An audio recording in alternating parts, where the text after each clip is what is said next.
Hello students, देखिए कल हमने इलेक्ट्रोकेमिस्ट्री के कुछ क्वेश्चंस मैंने आपको कराने स्टार्ट किए थे। जितना भी अभी तक हमने पढ़ा है उसके बेसिस पे, ठीक है।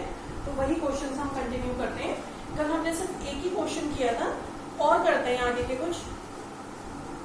देखिए जैसे कि क्वेश्चन है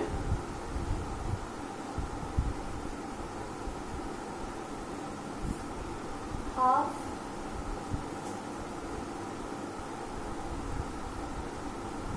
cell reactions with their reduction potentials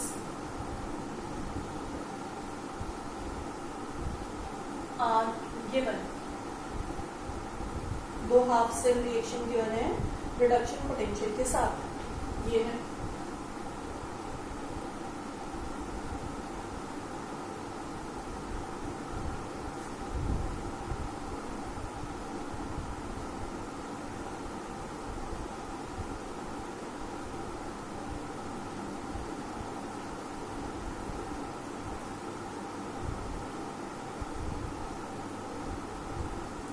What is cell reaction?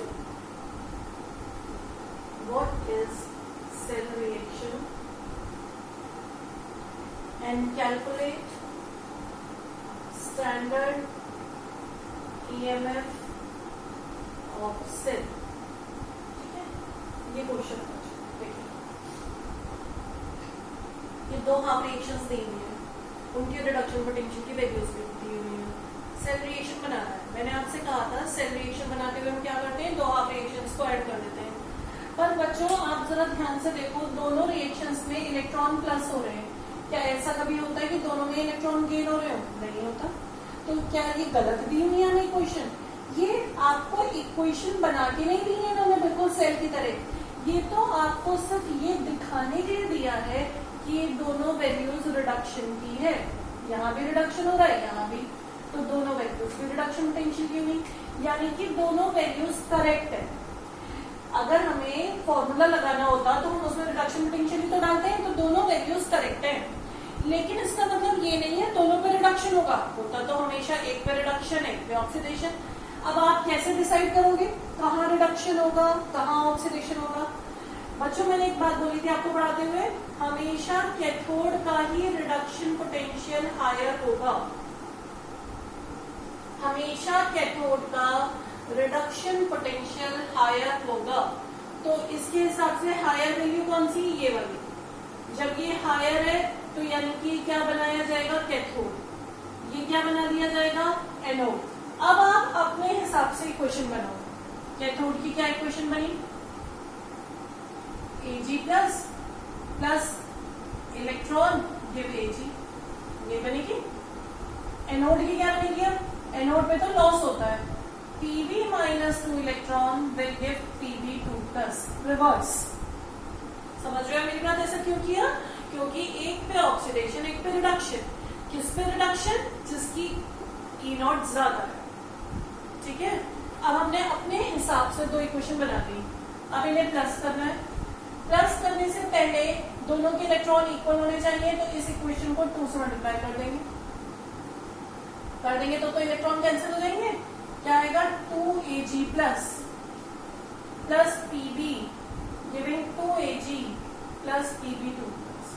तो ये बन गई अब आपकी सेल रिएक्शन, ठीक है। ये दिया हुआ था सेल रिएक्शन बनाओ।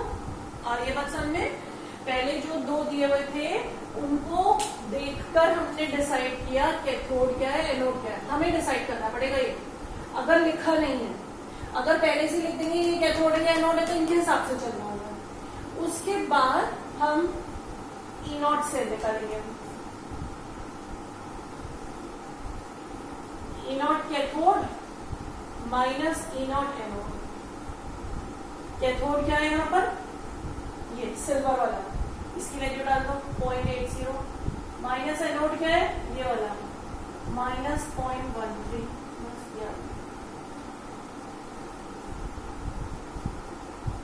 ठीक है, आगे का चल में सिंपल है कि आपको डिसाइड करना था कैथोड कौन सा एनोड। तो ये बहुत छोटी छोटी बातें हैं जो आप ध्यान रखेंगे इन क्वेश्चंस को करते हुए। जैसे इस क्वेश्चन में अब आपको ये वाला पॉइंट ध्यान रखना है, ठीक है। इन्हीं पॉइंट्स के बेसिस पे सारे क्वेश्चन होते चले जाएंगे।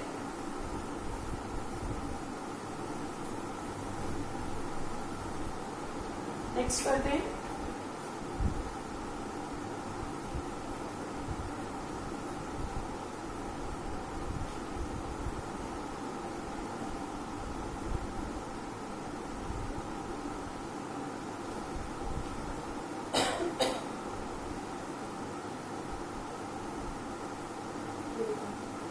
Find standard EMF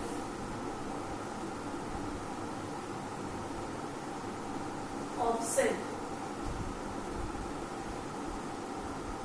containing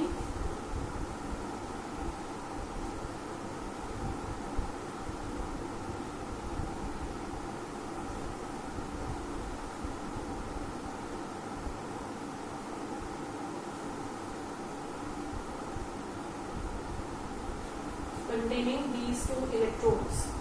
ये बच्चों जो ऐसे करके लिख दिया जाता है, ये क्या, ये पूरी एक इलेक्ट्रोड है, ये इसमें बदल रहा है या ये इसमें बदल रहा है, ये एक इलेक्ट्रोड हो गई, ठीक है। तो ये दो इलेक्ट्रोड्स दी हुई हैं, इनके ई नॉट की वैल्यूज दी हुई हैं।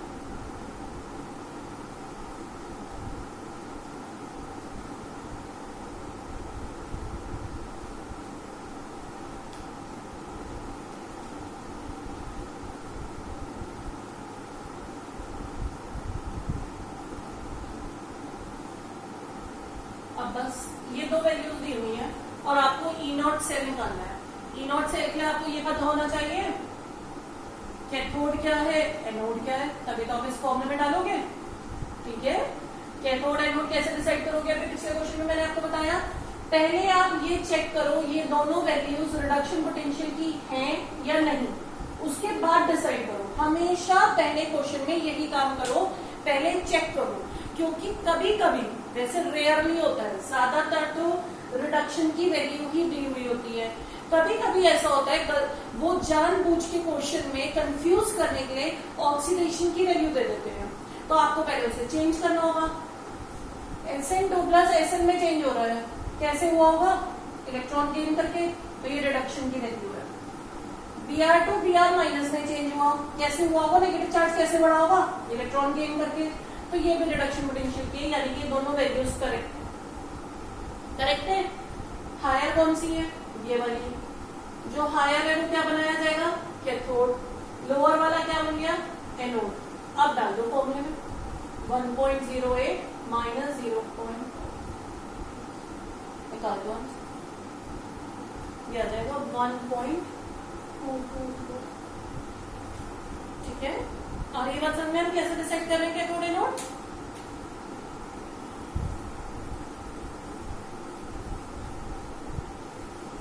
नेक्स्ट करते हैं।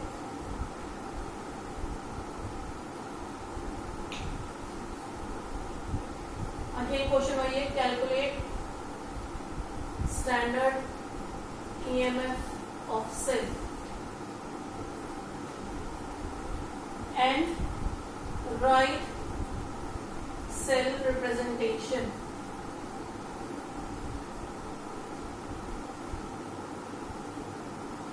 ये दिया हुआ है इक्वेशन 2CR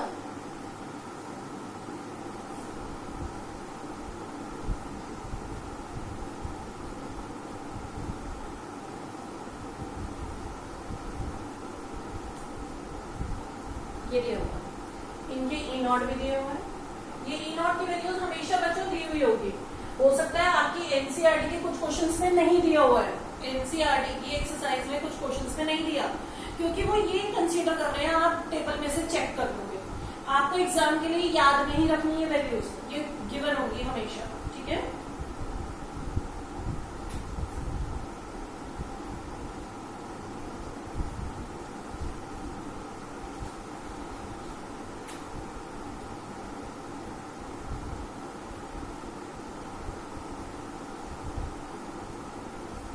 वैल्यू भी बना। अच्छा एक बात को आप और ध्यान रखिएगा, देखिए ये यहाँ पे 2 क्रोमियम है या 3 क्रोमियम होते हैं, 3 कैडमियम है, कभी भी आपको ई नॉट की वैल्यूज को 2 और 3 से मल्टीप्लाई नहीं करना है, ये मल्टीप्लीकेटिव वैल्यूज नहीं है।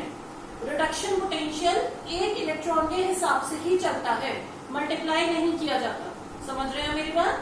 मल्टीप्लाई नहीं करना है इसे यहाँ पर। अच्छा, अब आप अगेन इसमें से देखकर पहले तो ये डिसाइड करना है कैथोड क्या है एनोड क्या है।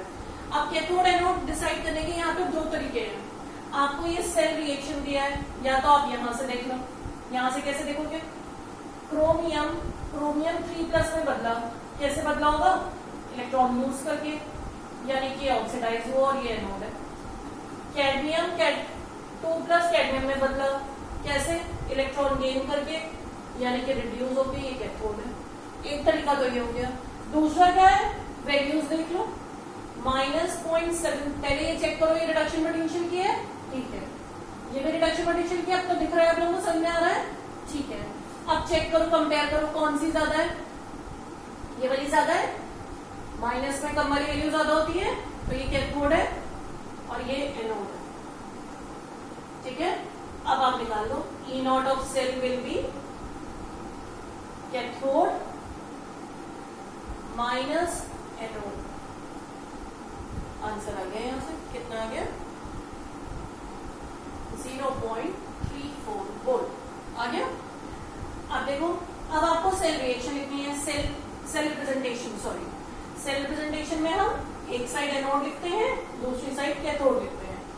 एनोड पे क्या हो रहा है, किसमें बदल रहा है, देखो, क्रोमियम 3+ में, क्रोमियम सॉलिड, क्रोमियम 3+ में, आयंस तो एक्वस स्टेट में होते हैं और एटम सॉलिड स्टेट में, यहां पे लिख दो एक्वस।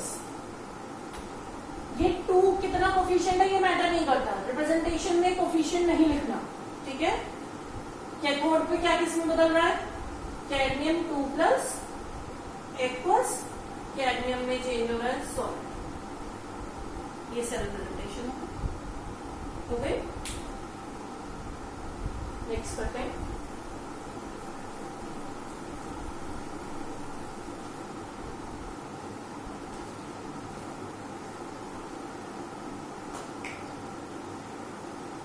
देखिए, अब ये काफी कॉमन क्वेश्चन है, क्वेश्चन 4 है। ये एक काफी कॉमन क्वेश्चन है जो हम कर रहे हैं और इम्पोर्टेंट भी है, बहुत ही इंपॉर्टेंट क्वेश्चन है। इस टाइप का एक क्वेश्चन आपके बोर्ड्स में जरूर आता है। कैन अ सॉल्यूशन ऑफ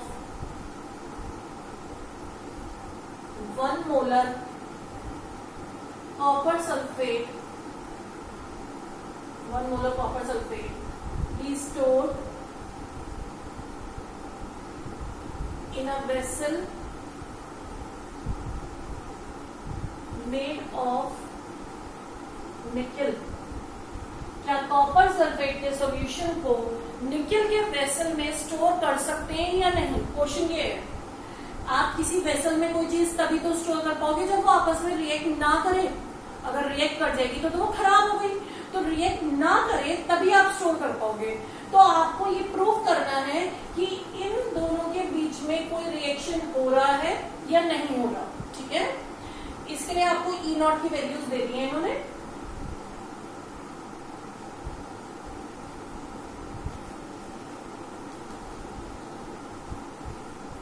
ये बच्चों, ये जो लिखा जाता है ना नीचे, इसके सबस्क्रिप्ट में लिखा जाता है, ये नीचे करके लिखा जाता है यहाँ पे ऐसे, ठीक है,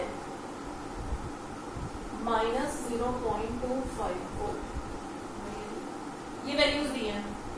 पहले आप ये चेक करो, निकल 2+ निकल में चेंज हो रहा है, ठीक है, रिडक्शन पोटेंशियल, ठीक है, ये इसमें चेंज हो रहा है, ये भी रिडक्शन पोटेंशियल, ठीक है हमारी वैल्यूज। अब आपको ये बताना है कॉपर सल्फेट निकल के वेसल में स्टोर हो सकता है या नहीं। तो आप एक इक्वेशन बनाओ निकल और कॉपर सल्फेट की, क्या बन गई, निकल तो चेंज हो जाएगा निकल 2+ में या निकल सल्फेट में, सॉरी, और कॉपर अलग हो गया। यही तो रिएक्शन बन सकती है और क्या पॉसिबल है। इसी क्वेश्चन को आप ऐसे भी लिख सकते हो, कॉपर की यहाँ स्टेट क्या है, -2, तो ये +2, कॉपर +2। निकल की स्टेट क्या हो गई अब यहाँ पे, +2, तो निकल +2 प्लस कॉपर। आप इक्वेशन को ऐसे भी लिख सकते हो या फिर ऐसे भी लिख सकते हो, दोनों में से कैसे भी लिख सकते हो, ठीक है। अब देखो, आप इधर इसमें निकल 2+ में कैसे कन्वर्ट होगा, ऑक्सीडाइज होगा। कॉपर 2+ कॉपर में कन्वर्ट हो रही है, यानी कि रिड्यूस हो रही है। जो रिड्यूस कैथोड, जो ऑक्सीडाइज हो रहा है वो क्या है, एनोड। अब आप फॉर्मूला लगा दो ई नॉट सेल का, कैथोड माइनस एनोड। कैथोड कौन सा है, कॉपर, कॉपर की वैल्यू 0.34, एनोड की वैल्यू -0.25। ये आंसर बच्चों क्या आएगा, पॉजिटिव ही आएगा, जो भी आएगा।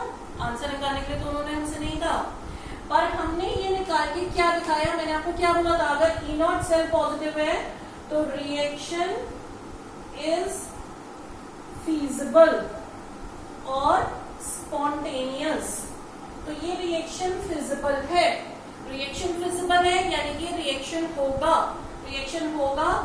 सो we cannot store copper sulphate in nickel vessel. ये हमारा आंसर। आगे बात समझे बच्चों, पहले हमने क्या किया, हमें जो कॉपर सल्फेट दिया था वहां पे कॉपर किस स्टेट में 2+, निकेल किस स्टेट में, निकेल की स्टेट में, दोनों के बीच में इक्वेशन बना ली भाई, कॉपर 2+ तो कॉपर में बदलेगा और निकेल 2+ में बदल जाएगा। देख लिया क्या ऑक्सीडाइज हो रहा है, क्या रिड्यूस हो रहा है, उसके हिसाब से ई नॉट सेल में वैल्यू डाल दी और निकाल लिया वो पॉजिटिव आया है नेगेटिव। पॉजिटिव आया तो रिएक्शन फिजिबल है, फिजिबल है तो स्टोर नहीं कर सकते। दूसरा तरीका और क्या इसे सॉल्व करने का, अनदर मेथड क्या है, देखिए इन क्वेश्चंस को सॉल्व करने का एक तरीका तो यही हो गया। दूसरा आप ये भी कह सकते थे, ये क्वेश्चन आपने बनाई थी, nickel plus copper 2+, giving nickel 2+ plus copper. आप यहां पर ये भी बोल सकते थे ये एनोड है और ये कैथोड है। वहां पे चेक करो क्या कॉपर कैथोड तभी तो बन पाएगा जब उसका रिडक्शन पोटेंशियल ज्यादा होगा, ज्यादा तो है, दिख ही रहा है। तो copper can act as cathode as its reduction potential is higher. Reduction potential is higher. ठीक है, copper can act as cathode as its reduction potential is higher. So, अच्छा अब एक चीज और देखो बच्चों, ये इस टाइप की क्वेश्चन तो आप क्लास 10th में भी पढ़ते थे। ये किस टाइप की रिएक्शन है, जब आप 10th क्लास में पढ़ते थे, जैसे लोअर क्लासेस में डिस्प्लेसमेंट रिएक्शन, डिकम्पोजिशन, सिंथेसिस, ये कौन से टाइप की है, डिस्प्लेसमेंट। डिस्प्लेसमेंट रिएक्शन में क्या होता है, एक एलिमेंट दूसरे को हटा देता है उसकी जगह से, निकेल कॉपर को हटा रहा है, देखो हटा रहा है। तो इस डिस्प्लेसमेंट रिएक्शन में निकेल कॉपर को डिस्प्लेस कर रहा है। इलेक्ट्रोकेमिकल सीरीज का एक और एप्लीकेशन है, हमेशा लोअर रिडक्शन पोटेंशियल वाला हायर को डिस्प्लेस कर सकता है, लोअर रिडक्शन पोटेंशियल वाला हायर को डिस्प्लेस कर सकता है। इसमें से लोअर किसका है, निकेल का। तो आप यहां से ये भी थ्योरेटिकली लिख सकते थे, nickel has lower reduction potential than copper, so it can displace copper from its solution। ये स्टेटमेंट आप याद रखना बच्चों, क्या हमेशा lower reduction potential can displace metal with higher reduction potential, lower वाला हायर को डिस्प्लेस कर सकता है। तो आप थ्योरेटिकली ये कंसेप्ट लगा के भी प्रूव कर सकते थे और ई नॉट सेल लगाकर भी इसे प्रूव कर सकते हैं। ये क्वेश्चन काफी इंपॉर्टेंट है। ऐसे 2-3 क्वेश्चंस और हैं जो मैं आपको करने के लिए दूंगी प्रैक्टिस, आप करके देखना। नहीं हो पाए तो मैं फिर बता दूंगी कि आप एक पर्टिकुलर चीज को दूसरी चीज में स्टोर कर सकते हो या नहीं कर सकते।